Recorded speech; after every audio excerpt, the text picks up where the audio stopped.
Assalamualaikum warahmatullahi wabarakatuh. Waalaikumsalam warahmatullahi wabarakatuh. Terima kasih ya Bu sudah di pertemuan hari ini. Sebelumnya pertama-tama mari kita panjatkan puji syukur kita kehadirat Allah Subhanahu wa taala yang mana kita hari ini diberikan kesehatan dan kelancaran sehingga kita bisa berkumpul di pertemuan kelompok rutin seperti biasanya tanpa ada halangan suatu apapun. Kedua, salawat serta salam tidaklah lupa kita sanjungkan kepada junjungan kita Nabi Muhammad Sallallahu Alaihi Wasallam yang mana kita akan lanjutkan syafaatnya kelak di yaumul kiamah. Amin. Gimana Bu kabarnya hari ini? Alhamdulillah sehat, Bu. Sehat ya? Sehat. Jadi sebelum memulai materi hari ini seperti yang sudah saya janjikan di bulan lalu materinya tentang apa Bu? Usaha, Bu. Ya, memulai usaha. Usaha. Seperti janji saya di bulan lalu bahwa hari ini kita akan belajar di modul kesehatan dan gizi, yaitu di sesi 8 tentang pentingnya gizi dan layanan kesehatan bagi ibu hamil.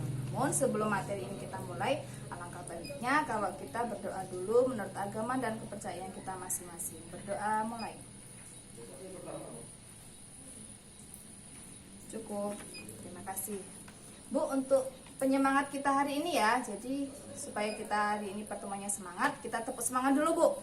Biar kita semangat untuk hari ini ya, pertemuan hari ini. Masih ingat Bu tepuk semangat seperti yang kemarin? Agak lupa, Bu. Lupa ya? Oke, tepuk semangat. Semangat.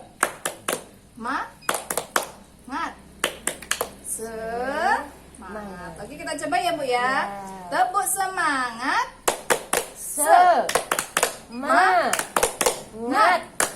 Semangat. Oke, tepuk tangan. Terima kasih ya Bu ya. Mudah-mudahan dengan tepuk semangat hari ini kita bisa semangat untuk melanjutkan materi selanjutnya. Oke, kita langsung saja ke materi tentang pentingnya gizi dan layanan kesehatan ibu hamil. Kenapa sih Bu harus kita memperhatikan yang namanya kesehatan ketika hamil? Karena banyak sekali ya nanti ada dampaknya ketika kita hamil dan untuk ibu hamil dan masa kehamilan. Nah, sebelum kita mulai kita lihat video dulu ya Bu ya.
Sudah Bu ya videonya?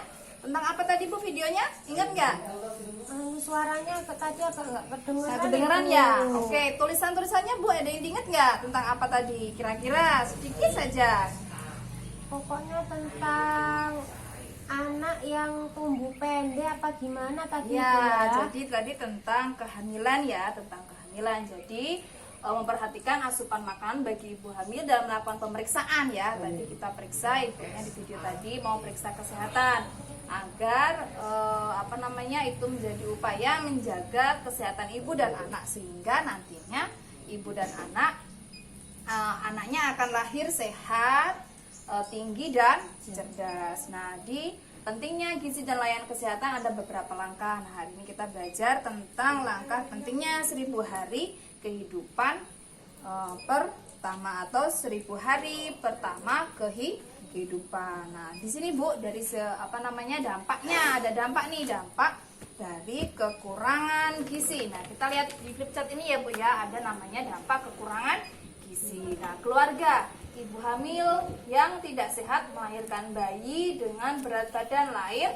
rendah. Jadi makanya harus diperiksakan Ibu. Kenapa harus diperiksakan ada layanan posyandu ya? Kita periksakan ke posyandu. Jadi ibu hamil yang tidak sehat melahirkan bayi yang berat badannya lahir rendah atau bisa jadi prematur atau mungkin yang harusnya berat badannya sudah 2,5 itu hanya 1,5 misalkan. Jadi tidak harus penting sekali ya dampaknya kekurangan gizi bagi ibu hamil. Nah, dampak untuk bayi juga mengalami gangguan pertumbuhan dan mudah sakit. Bener nggak Bu?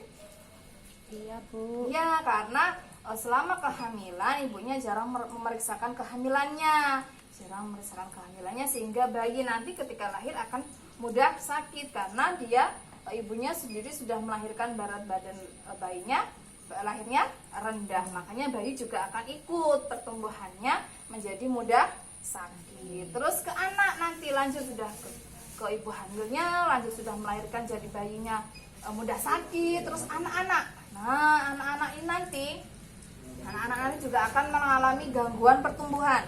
Gangguan pertumbuhan yang seperti apa? Nah, pertumbuhan stunting. Tahu nggak Bu stunting itu apa? Nggak tahu Bu. Stunting nggak tahu ya? Oke, stunting itu tinggi badan anak di bawah standar anak usianya.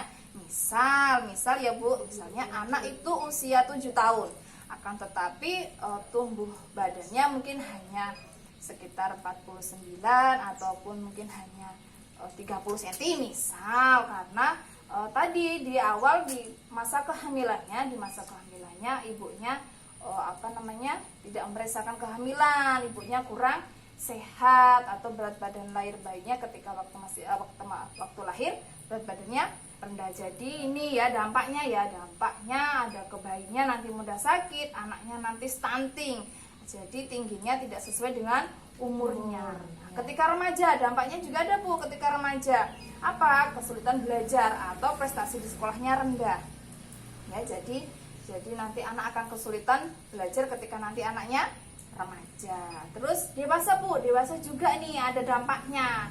Ada dampaknya yaitu gangguan kesehatan pendidikan rendah, terbatas pilihan kerja. Karena tadi anaknya ketika remaja sudah sulit untuk belajar, prestasinya di sekolah rendah, akhirnya ketika dewasa nanti dia akan kesulitan untuk mencari pekerjaan. Jadi dampaknya sangat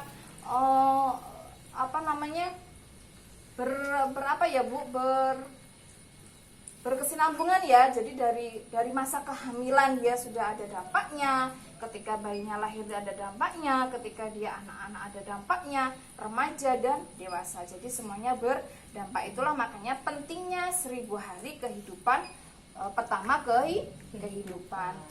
Pentingnya 1000 hari kehidupan. Hari pertama kehidupan itu dari mana sih Bu? Dari mana sampai kapan? Belum tahu Bu. Ya, jadi dari hamil ya. Dari hamil sampai anak usia 2 tahun itu yang namanya 1000 hari kehidupan. Nah, lanjut ya Bu, di pentingnya 1000 hari pertama kehidupan. Kalau ini tadi dampaknya, dampak dari dampak dari kekurangan gizi karena tidak mau memeriksakan ke pelayanan kesehatan seperti posyandu. Ini dampaknya. Jadi ketika hamil harus diperiksakan selama kehamilan minimal minimal 4 kali selama kehamilan. Makin sering makin bagus, bisa jadi setiap bulan ya kita periksakan kehamilannya Ya, Bu. agar nanti menghasilkan anak yang cerdas, anak yang sehat, dan anak yang tingginya sesuai dengan usianya. Oke, lanjut ya. Di pentingnya 1000 hari kehidupan. Nah, di sini kehamilan, dari kehamilan. Jadi 1000 hari pertama kehidupan itu dari kehamilan, terus ibu nifas dari 0 sampai 6 bulan ya, atau ASI eksklusif, terus bayi dan anak-anak. Jadi dari masa dalam kandungan hingga anak usia 2 tahun. Inilah yang namanya 1000 hari pertama kehidupan. Dari mana tadi, Bu? Dari usia? Dari kehamilan Iya, sampai anak berusia 2 tahun. Iya, Bu. tepuk tangan dulu, Bu. Oke, berarti benar ya, dari anak dalam kandungan sampai usia 2 tahun. Nah, ini ya dari kehamilan, terus nifas, dari bayi dan anak-anak. Nah, ini Bu yang namanya anaknya normal ya, anak normal, ini anak yang kurus, terus ini anak stunting yang tadi saya katakan. Anak stunting itu yang tingginya tidak sesuai dengan usianya. Harusnya anaknya 2 tahun sudah di garis ini, sudah ini ya, dan dia tidak terlalu kurus, terus tidak pendek. Ini kan pendek ya, jadi anak ini namanya anak stunting. Ingat-ingat ya, Bu, stunting, tingginya tidak sesuai dengan umurnya. Dan ini anak kurang gizi atau beratnya tidak sesuai dengan umurnya, atau kurus tadi. Nah, seperti itu. Jadi banyak sekali ya, Bu, manfaatnya dari memeriksakan kehamilan dan kesehatan serta gizi selama kehamilan. Nah, sampai sini cukup, Bu? Ada yang ditanyakan? Cukup, Bu. Cukup. Oke, kalau cukup mungkin itu saja dari pentingnya gizi dan layanan kesehatan bagi ibu hamil. Kalau tidak ada pertanyaan, cukup sampai di sini. Namun sebelum saya tutup, alangkah baiknya kita membaca hamdalah bersama-sama. Alhamdulillahirabbil alamin. Terima kasih untuk waktunya hari ini. Besok kita lanjutkan ke langkah berikutnya. Saya akhiri. Wassalamualaikum warahmatullahi wabarakatuh. Waalaikumsalam warahmatullahi wabarakatuh.